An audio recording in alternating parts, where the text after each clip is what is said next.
Right, let's bring in some reaction by Judges Matters Research and Advocacy Officer Mbekezeli Benjamin on Chief Justice Zondo's legacy. A very good evening to you, Mbekezeli. Thank you so much for your time. As we listen to what Justice Maya had to say about Zondo, I mean, really moving words, gratitude for the impact that he's served and the role that he's played, more so advancing women across the different courts. What's your take as you listen to some of the sentiment that's shared about him this evening as they bid him farewell? Good evening, Mpo, and good evening to the viewers. Yes, some of the tributes are really heartfelt, and I quite liked the personal tributes that people had, because in as much as Justice Zondo was to some of us just a person that we saw as the chairperson of the State Capture Commission or the Chief Justice, he was also quite a humane person, a person who cared quite deeply about the advancement of people and particularly the advancement of women. So Justice Maya's tribute does really speak to some of the work that Justice Zondo did as Chief Justice, but also long before that, when he was still Judge President of the Labour Court, he did give a lot of women judges really their first opportunity to act as judges, and soon enough they became permanent judges. And even when they were still permanent judges, he gave them an opportunity to get some appellate judicial experience when he was Judge President of the Labour Appeal Court. Some of those women today sit on the Constitutional Court. So there is, I think, one credit that Chief Justice Zondo can be given as advancing women in the judiciary. It wasn't something that was easy or simple, but he did try as much as possible to make a contribution in that regard. Yeah. As we assess Zondo's legacy and, of course, try and make sense of the impact and perhaps the legacy he leaves behind, how has his tenure at the helm of South Africa's judiciary impacted the institution's progress and operations? Well, he did make some contribution, but also because of his limited period of time, right? He served about 2 to 3 years in the role of Chief Justice, and well, I should say he served permanently as Chief Justice for 2 years, and he acted as acting Chief Justice for a year. And so during that period, he did try to make some initiatives to make the judiciary function better, particularly at the Judicial Service Commission. You'll recall that in 2021, when he came on as acting Chief Justice, there was a lot of criticism that was made against the Judicial Service Commission. It had court cases against it because of how badly it was running the interviews. And Justice Zondo came in to try and address those problems. I recall in October of 2021, he brought all the commissioners on the JSC to come together at a meeting. So all the politicians on the JSC, all the lawyers and all the judges, he brought them under one roof, and it was over a weekend actually. He said to them, look, let's deal with how the JSC functions. Let's speak to each other about how we conduct these interviews, what kind of standards should we hold when we are conducting these interviews, and how we should treat the people who come to us as candidates. And from then onwards, it has been really a steady but progressive move to improve how the JSC functions. And I think 3 years later, we've seen some really good progress. The JSC functions much better than it did in the past. There's still obviously some room for improvement, but one of Justice Zondo's legacies is in how the JSC functions. Mbekezeli, as you speak about the criticism against the judiciary, we cannot forget when former Minister Lindiwe Sisulu wrote an attack against black judges, I mean a heavily worded article, and we saw Zondo coming out in defense. Do you think it would be worth crediting Zondo for using his public image to speak out in defense of the judiciary as we take a look at his legacy?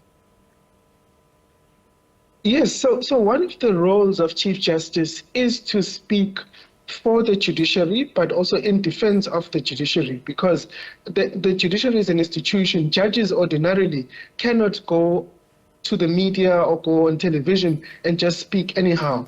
The job of a judge restricts what you can say publicly. And so the Chief Justice is the face of the judiciary and must speak out. And we could give Justice Zondo again credit for how he has used his public profile to defend the judiciary against attacks such as that of former Minister Lindiwe Sisulu, but others like allegations, especially on social media, that the judiciary was captured.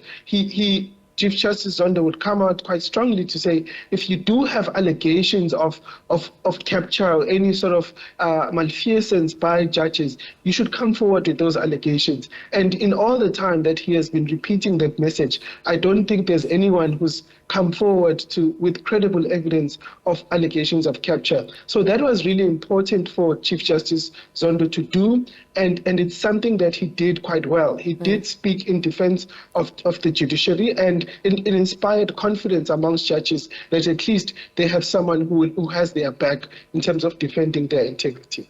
We know that Zondo was appointed chairperson of the State Capture Commission of Inquiry in 2018.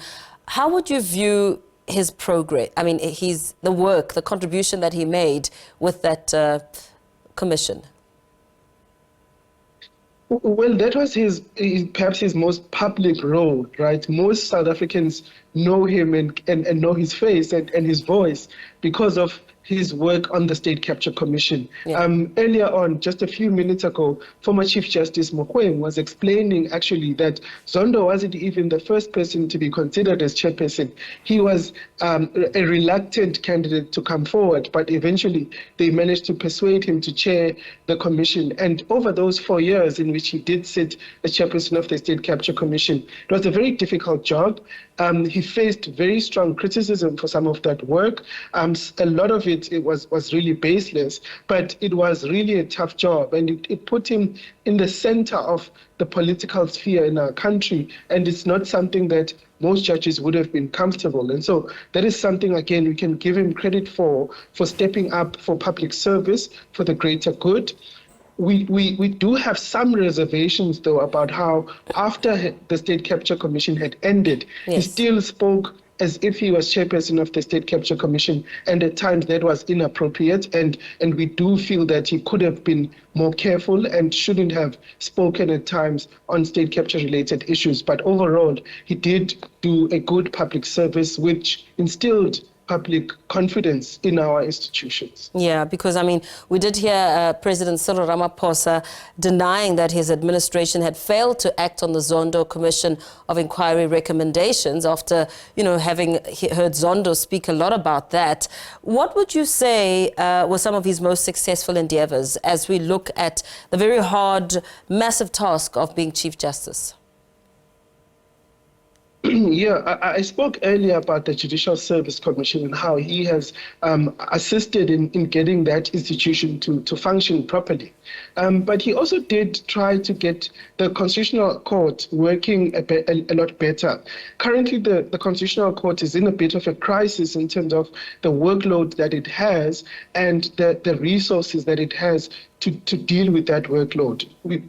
There's a huge mismatch, and the Constitutional Court is under pressure.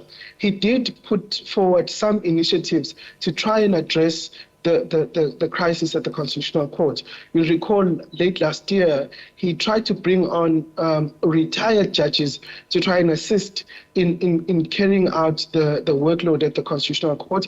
That wasn't successful. I think many of us in civil society criticized him for that because we didn't believe that it was constitutional. But he did also try other mechanisms like trying to arrange the work, the way that the Constitutional Court functions, making sure that some judges can sit on maybe smaller panels to ensure that they are able to deal with that workload. So that is also something that Justice Zondo was quite sensitive to and tried to address.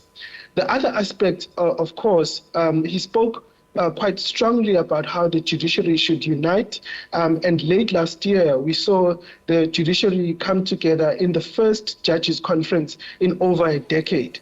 That was an important moment because there had been a lot of developments over the last 10 years, and judges hadn't really gotten an opportunity to come together and speak about that. So that is something also that he was quite successful in doing.